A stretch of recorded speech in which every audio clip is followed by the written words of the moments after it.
כבר בשיחה הראשונה את אמרת לי, אני חושבת על כל הסיפורים של אבא, אלה שגם אני בקושי שמעתי.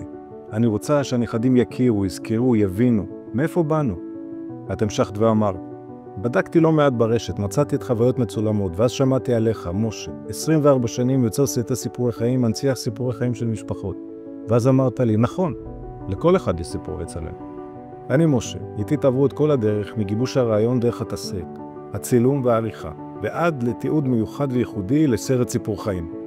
אני לא בא עם צוות, כל ההפקה היא רק אני. שואל, מקשיב, מכוון. בפגישת התחקיר או ביום הצילום עולים סיפורים שרואים אור פעם ראשונה. אני קורא לזה רגעי הקסם.